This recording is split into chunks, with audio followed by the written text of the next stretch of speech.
Linear அல்ஜிப்ராவில் third யூனிட்டில் inner product ஸ்பேஸில் நம்ம இன்றைக்கி இன்னொரு ப்ராப்ளம் இந்த வீடியோவில் பார்க்க போகிறோம். ஓகேவா? இப்போ இந்த ப்ராப்ளமும் வந்து பார்த்திங்க அப்படின்னா ஒரு ரிப்பீட்டடாக கேட்கக்கூடிய ஒரு 2 மார்க் ப்ராப்ளமில் என்ன கொடுத்துருக்காங்க அப்படின்னா, லெட் வி அப்படிங்கிறது ஒரு வெக்டார் ஸ்பேஸ். ஆனால் அந்த விக்குள்ளே இருக்கக்கூடிய எடுத்துக்கிட்ட வெக்டார்ஸ்லாம் எந்த ஸ்ட்ரக்சரில் இருக்குது அப்படின்னா பாலினாமியல்ஸ். நான் ஏற்கனவே சொல்லியிருந்திருப்போம் ஒரு வீடியோவில். வெக்டார்ஸ் அப்படிங்கிறதுல வந்து பார்த்தோம் அப்படின்னா நம்ம வெறும் வேரியபிள் எக்ஸ் ஒய் இசட் அந்த மாதிரி தான் எடுத்துக்கணும்னு கிடையாது. சில சமயம் நம்பர்ஸ் எடுத்துப்போம், சில சமயம் மேட்ரிசஸ் எடுத்துப்போம், சில சமயம் பாலினாமியல்ஸ் எடுத்துப்போம். இந்த மாதிரி அந்த வெக்டார்ஸ் எடுத்துக்கக்கூடியதில் சம் டைப்ஸ் ஆஃப் ஃபங்க்ஷன் வந்து பார்த்தோம் அப்படின்னா எப்படி மாறுது அப்படிங்கிறதுலாம் ஒரு நாள் சொல்லியிருந்திருப்போம். அந்த வகையில் இன்றைக்கி நம்ம எடுத்துக்கிட்ட அந்த வெக்டார் ஸ்பேஸில் இருக்கக்கூடிய வெக்டார்ஸ் எந்த டைப் அப்படின்னா பாலினாமியல். அந்த பாலினாமியலுக்கு நான் என்ன பண்ணுறேன் அப்படின்னா இன்னர் ப்ராடக்ட் கண்டுபிடிக்க போகிறேன். ஓகேவா? ஸோ இப்போ இங்கே பாருங்களேன், லெட் வி அப்படிங்கிறது be a vector space of polynomial with inner product defined by அந்த 2 ஃபங்க்ஷன் எடுத்துக்கிட்டேன் அப்படின்னா அந்த F of X comma G of எக்ஸுக்கு எப்படி இன்னர் ப்ராடக்ட் எடுக்கிறது எப்படி இருக்கும் அப்படிங்கிறத அவன் சும்மா டிஃபைன் பண்ணி கொடுத்துருக்குறான். என்ன கொடுத்துருக்குறான் அப்படின்னா integral 0 to 1 f of t into g of t into dt அப்படிங்கிற மாதிரி இருக்கிறதா சொல்கிறான். கொடுத்துட்டு ஒருவேளை எஃப் ஆஃப் எக்ஸோடைய வேல்யூ x² + x - 4ன்னும் g ஆஃப் எக்ஸோடைய வேல்யூ x - 1ன்னும் இருந்தது அப்படின்னா எனக்கு நான் அந்த f, gக்கு இன்னர் ப்ராடக்ட் எப்படி கண்டுபிடிக்கிறது அப்படிங்கிறத பார்க்க போகிறோம் இன்றைக்கி. ஓகேவா? ஸோ வாங்க இதுக்கு அந்த ப்ராப்ளத்துக்கான சொல்யூஷனை நம்ம பார்க்கலாம். கணக்கில் நம்மளுக்கு என்ன கொடுத்துருக்குறாங்க? கணக்கில் வந்து பார்த்திங்க அப்படின்னா first of all solution given that கணக்கில் என்ன கொடுத்த டேட்டா அப்படின்னு பார்த்தோம் அப்படின்னா 2 ஃபங்க்ஷன், அந்த ஃபங்க்ஷனுக்கான இன்னர் ப்ராடக்ட் எப்படி இருக்கும் அப்படிங்கிறத அவன் டிஃபைன் பண்ணியிருந்தான் இல்லையா? என்ன டிஃபைன் பண்ணியிருந்தான்? Integral 0 to 1 f of t into g of t into dt அப்படின்னு சொல்லிட்டு டிஃபைன் பண்ணியிருந்தாங்க. இது மட்டுமா கொடுத்துருந்தாங்க? இதில் f of x உடைய வேல்யூ என்னங்கிறதும் சொல்லியிருந்தாங்க. f of x உடைய வேல்யூ என்னது? x² + x - 4 அப்படின்னு சொல்லி கொடுத்துருந்தாங்க. அது மட்டுமா கொடுத்துருந்தாங்க? இல்லை, g of x உடைய வேல்யூ கொடுத்துருந்தாங்க. g of x உடைய வேல்யூ என்னது? x - 1 அப்படின்னு சொல்லி கொடுத்துருந்தாங்க. கொடுத்துட்டு அவன் என்ன கண்டுபிடிக்க சொன்னான்? டு ஃபைண்ட், நம்மள்ட்ட அவன் கேட்டிருந்தது என்ன அப்படின்னா the value of inner product of f, g இதனுடைய வேல்யூ என்னவாக இருக்கும் அப்படிங்கிறத அவன் கேட்டிருந்தான். அப்போ நம்ம என்ன பண்ணணும் அப்படின்னா ஒன்றுமே கிடையாது, ஒரு சிம்பிள் ப்ராப்ளம் இது. நம்மள்ட்ட ஆல்ரெடி கணக்கில் வந்து இன்னர் ப்ராடக்ட் ஆஃப் எஃப், ஜியோடைய வேல்யூ என்னங்கிறத அவனே டைரெக்டாக கொடுத்துட்டான். என்ன கொடுத்துட்டான்? Integral 0 to 1 f of t into g of t into dt. இப்போ நம்ம என்ன பண்ணணும் அப்படின்னா நம்மள்ட்ட இந்த f of x'ல் f of tன்னு அப்ளை பண்ணால் என்ன கிடைக்குன்னு பாருங்கள்.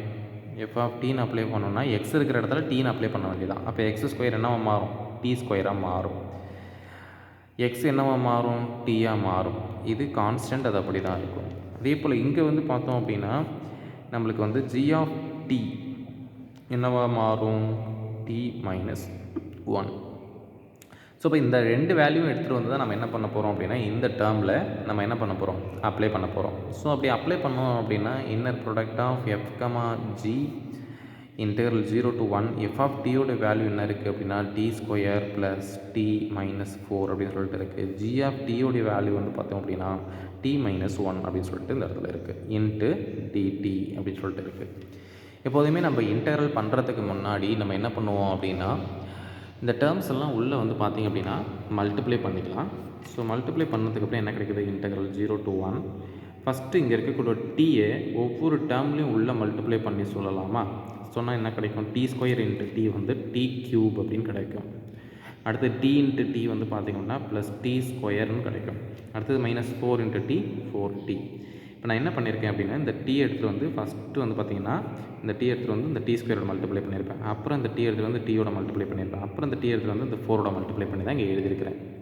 இப்போ அதே போல் இந்த -1ஆல் இந்த ஹோல் டேர்மையும் மல்டிப்ளை பண்ணோம் அப்படின்னா மைனஸ் இன்ட்டு டி ஸ்கொயர்னு வந்திருக்கும். அடுத்தது வந்து மைனஸ் டி அப்படின்னு வந்திருக்கும். அடுத்தது மைனஸ் இன்ட்டு மைனஸ் ப்ளஸ்ஸு 1 × 4 வந்து 4 அப்படின்னு சொல்லிட்டு நம்மளுக்கு வந்திருக்கும்.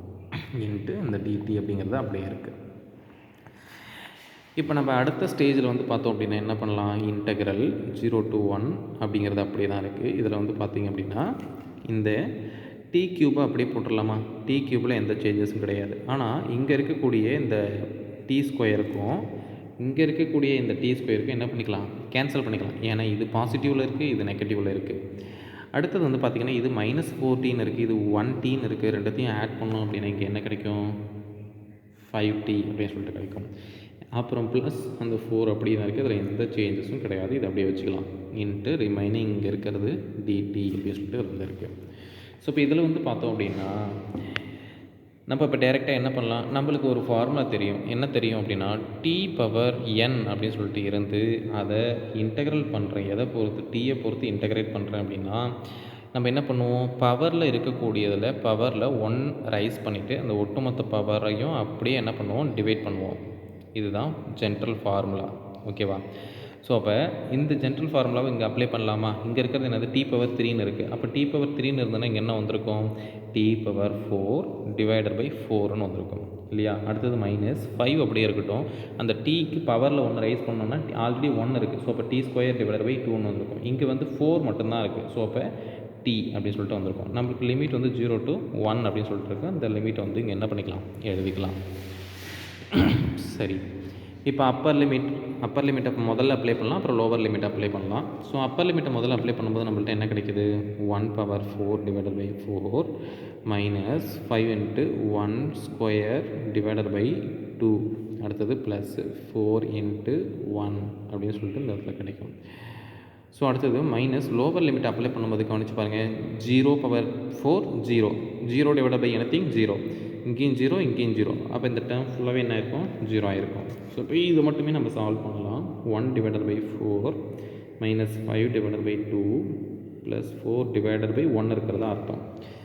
இது ஒரு பின்ன எண், இது ஒரு பின்ன எண், இது ஒரு பின்ன எண், எல்லாமே பின்ன எண்ணாக இருக்குது. பின்ன எண்ணை கூட்டணும் அப்படின்னா என்ன விதி, கீழே இருக்கக்கூடிய டினாமினேட்டர் எல்லாம் சேமாக இருக்கான்னு பார்க்கணும். எதுவுமே சேமாக இல்லை. சேமாக ஏதாவது ஒரு நம்பரால் வர வைக்க முடியுமா அப்படின்னா இது 4, இங்கே 4 வர வைக்க முடியுமா, வர வைக்க முடியும். என்ன பண்ணால் வர வைக்க முடியும், மேலேயும் கீழே 2ஆல் மல்டிப்ளை பண்ணால் வர வைக்க முடியும். இங்கே 4 வர வைக்க முடியும், மேலேயும் கீழே 4ஆல் மல்டிப்ளை பண்ணால் வர வைக்க முடியும். ஸோ இப்போ அடுத்த ஸ்டேஜில் நம்ம என்ன பண்ண போகிறோம் அப்படின்னா 1 டிவைடட் பை 4 அப்படியே தான் இருக்குது இல்லையா. அடுத்தது மைனஸ் இந்த 5 டிவைடட் பை 2 நான் என்ன பண்ணுறேன், மேலே ஒரு 2ஆலையும் கீழே ஒரு 2ஆலையும் மல்டிப்ளை பண்ணுறேன். அடுத்தது ப்ளஸ்ஸு இங்கே வந்து 4 இருக்குது, இங்கே வந்து 1 இருக்குது. நான் மேலேயும் கீழே என்ன பண்ணுறேன், ஒரு 4ஆல் மல்டிப்ளை பண்ணுறேன். அப்போ 16 டிவைடட் பை 4 வந்திருக்கும். இப்போ பாருங்கள், கீழே 4 கீழே 4 கீழே 4. அதனால் நான் என்ன பண்ண போகிறேன் அப்படின்னா ஒரே ஒரு 4 மட்டும் பொதுவாக வச்சுக்கிட்டு மேலே இருக்கக்கூடிய இந்த 1 இருக்கு இல்லையா, அந்த 1 இங்கே எடுத்துகிட்டு வந்து என்ன பண்ணுறேன், 1ன்னு சொல்லி இங்கே எழுதிக்கிறேன். அடுத்தது இங்கே 5 × 2 10, அதனால் இங்கே என்ன பண்ணுறேன், -10ன்னு போட்டுக்கிறேன். அடுத்தது இங்கே என்ன இருக்குது, +16ன்னு இருக்குது. அந்த +16 என்ன பண்ணுறேன், இங்கே போட்டுக்கிறேன். இப்போது 1ம் 16ம் கூட்டினா 17 -10 டிவைடட் பை 4 அப்படின்னு சொல்லிட்டு கிடைக்கிது. 17ல் 10 போச்சுன்னா 7 டிவைடட் பை 4 அப்படிங்கிறது தான் நம்மளுக்கு ஆன்சர். இது எதனுடைய value, inner product of f, g உடைய வேல்யூ. ஸோ இது வந்து இந்த மாதிரியான டைப் தான் நம்மள்ட்ட இப்போதைக்கு ரிப்பீட்டடாக ஒரு 2 மார்க்கில் கேட்குறாங்க. ஓகேவா? ஸோ நம்ம நெக்ஸ்ட் ப்ராப்ளத்தில் சந்திக்கலாம்.